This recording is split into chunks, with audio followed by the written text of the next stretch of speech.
Hello नमस्कार साथियों। आज हम विशेषतः एक बीमारी के बारे में चर्चा करने वाले हैं जो काफी चर्चित हो चुका है। अगर इसके नाम की बात करें तो वह नाम है ब्रेन ईटिंग अमीबा।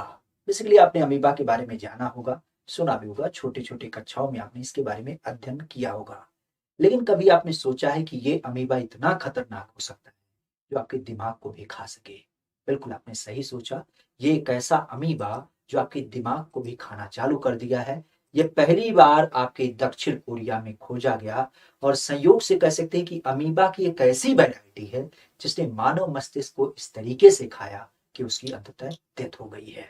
क्या इस बीमारी का पूरा पर्याय और कैसे इसका होता है विस्तार, इसके बारे में हम आज पूरी तरीके से चर्चा करेंगे। सबसे पहली बात तो ये ध्यान रखिएगा, अमीबा का एक विशेष वैरायटी जो आपके मस्तिष्क को खाता है। लेकिन ये आखिर मस्तिष्क तक पहुंचता कैसे है? अमीबा की जब बात करें, खासा ध्यान रखिएगा, ये हमारे आसपास के पाए जाने वाले जो जल क्षेत्र होते हैं वहां पे विशेषतः पाया जाता है। जैसे आप कह सकते हो कि स्विमिंग पूल, आपके गांव के पोखर, तालाब, नदी, झरने, इन सब की जब बात की जाए तो यहाँ पे इसका स्वरूप देख मिलता है। इवन गंदे पानी वगैरह की जब बात की जाए, जैसे हम कभी कभी अपना मुंह वगैरह धुलते हैं, तो उसमें भी इसका विस्तार देख मिलता है। किसी कारणवश यह अमीबा हमारे नथुने के संपर्क में जब आता है तो ये नथुने के माध्यम से मस्तिष्क में चला जाता है। क्योंकि मस्तिष्क, आप भी जानते हैं, हमारी बॉडी का सबसे सेंसिटिव अंग माना जाता है और इसमें विशेष प्रकार के ऊतक वगैरह देखे मिलते हैं। तो जब ये आपके अमीबा आपके नथुने के सहारे मस्तिष्क में जाता है तो मस्तिष्क के अंतर्गत इसकी क्रियाशीलता चालू हो जाती है और चलने की दशा में ये पूरे मस्तिष्क को खाना चालू कर देता है। एक तरीके से कह सकते हैं जैसे रोटी पर फफूंद लगता है तो रोटी बर्बाद हो जाती है। सेम कंडीशन होता है कि जब ये मस्तिष्क में जाता है तो मस्तिष्क में विभिन्न प्रकार के जो ऊतक होते हैं उस पर इस फफूंद का इस तरीके से विकास होता है इस अमीबा का, कि कह सकते हैं कि वह पूरी तरीके से डेड हो जाता है। अगर देखा जाए तो इसके लक्षण में सामान्यतः जैसे हमारे बॉडी में सर दर्द होता है, बुखार होती है, मचलन होती है, उल्टी होती है, यह सामान्य लक्षण इसमें भी आपको दिख मिलता है।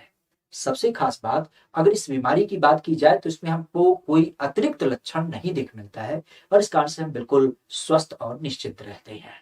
लेकिन ये बीमारी अंदर ही अंदर मस्तिष्क को इतना डेड कर देती है कि ब्रेन हेमरेज जैसी घटना जो होती है वो आपको इसके अंदर देख मिलती है।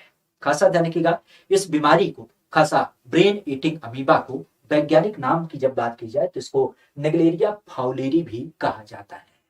प्रमुख रूप से अगर देखा जाए तो जैसा कि मैंने बताया कि हमारे आसपास पाए जाने वाले वाटर बॉडीज में इसका पूरा एक विकास देख मिलता है जो किसी कारण से जब मस्तिष्क में फैलता है तो पूरे मस्तिष्क को डेड कर देता है और डेड होने की दशा में कह सकते हैं कि इस बीमारी के होने के बाद लगभग लगभग 5 से 6 दिन के दिवस में व्यक्ति की डेथ भी हो जाती है। पहला डेथ आपके दक्षिण कोरिया में रजिस्टर्ड भी किया गया है इस बीमारी के परिणाम स्वरूप। खासा ध्यान रखिएगा, अभी तक इस बीमारी के ना तो कोई टीके का विकास हुआ है, ना किसी प्रकार के औषधीय गुणों को भी विकसित किया गया है ताकि इस बीमारी को रोका जा सके। इस दशा में सबसे महत्वपूर्ण होता है कि अपने आप को गंदे पानी से उस गंदे पानी से दूर रखिए जो इस बीमारी का एक वाहक हो सकता है।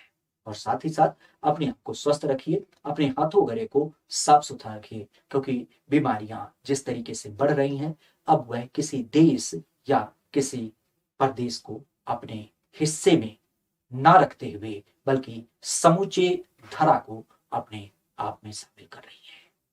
बाकी मिलते हैं किसी दिवस पर किसी अन्य पहलू के साथ। आज के लिए इतना ही।